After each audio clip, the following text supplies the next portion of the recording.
Oh yes, hi. We're IB Pi. I'm Natalie. I'm Kyra. We're doing physics today. Okay, so prerequisites.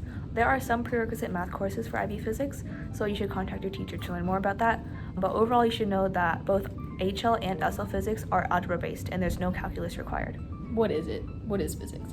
It's, as the IB states, this class seeks to explore the universe itself. So, that kind of seems iffy. But this is a little vague, but this course will include topics you may remember such as energy, thermodynamics, Newton's laws of motion. Pretty simple stuff, really, if you pay attention. What are the units, Kara? Well, I'm going to be reading off the screen for this. They are measurements and uncertainties, mechanics, thermophysics, waves, electricity and magnetism, circular motion and gravitation, atomic, nuclear, and particle physics, and energy production. There's also some additional HL topics if you decide to go that route. Wave phenomena, fields, electromagnetic induction, quantum and nuclear physics. And there's also option topics too, like depending on what you learn, like what your teacher chooses, and that'll be like options for your exam. Yeah. Those include relativity, engineering physics, imaging, and astrophysics. So throughout your entire exam, you're going to have the IB Physics data book that has a lot of really helpful equations for each unit. Just know that you are not going to be able to depend on that data book, and you will need to rely on your own memorization for some things.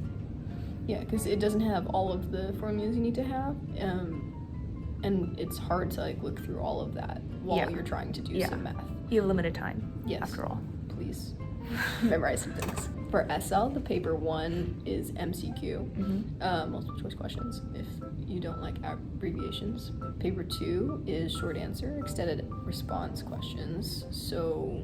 That's writing. It's writing. Ugh. Paper 3 is 2 sections. Make sure you do section A. Gosh, because that would be bad if you it's really forgot important to do that. Yeah.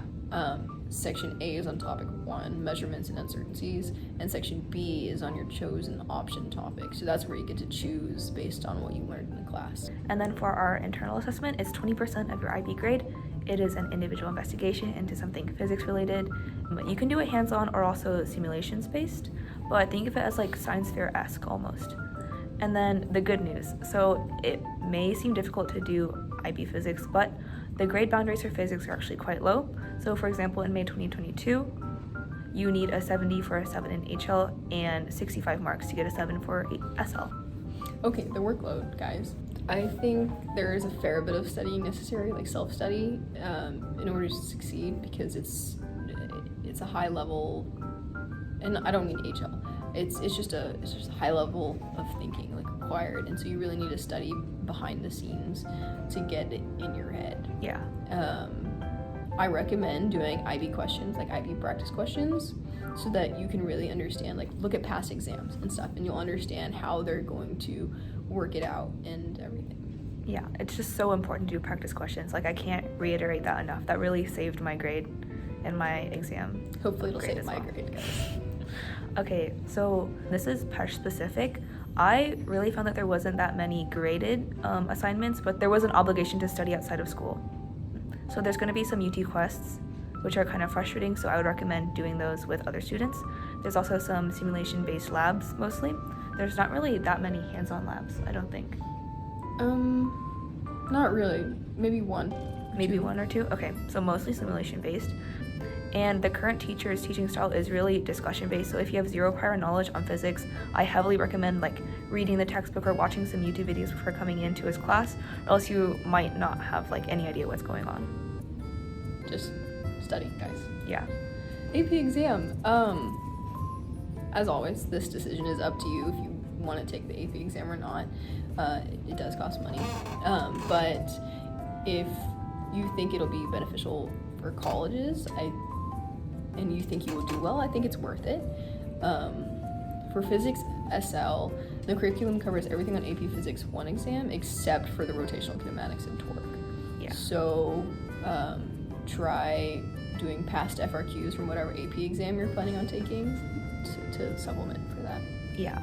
And if you are in SL and you want to take the AP Physics 1 exam, I heavily recommend focusing a lot of your studying on rotational kinematics and torque, because that was an issue that came up last year taking the exam. So it does a lot of that sort of. Honestly, it depends.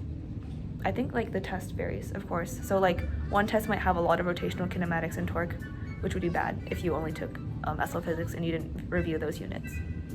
Yeah. I'm taking AP exam. Okay, so review rotational kinematics and torque. Okay, lovely.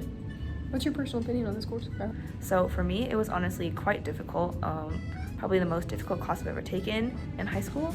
But I don't regret taking this course because I know like if I go on to take physics in college, it's going to provide like a good basis of knowledge for me to succeed in college physics. Yeah, and I think physics in general is a difficult topic to study. So you gotta take that into account when you go into it, and it'll be difficult. But if you apply yourself, I think you do it. It's meant to challenge you. It's meant to be difficult. So just apply yourself. Don't be too hard on yourself. Exactly. That's probably the biggest takeaway. And self-study can go a long way. Okay, well, that's it. Bye, Thank you guys. for listening.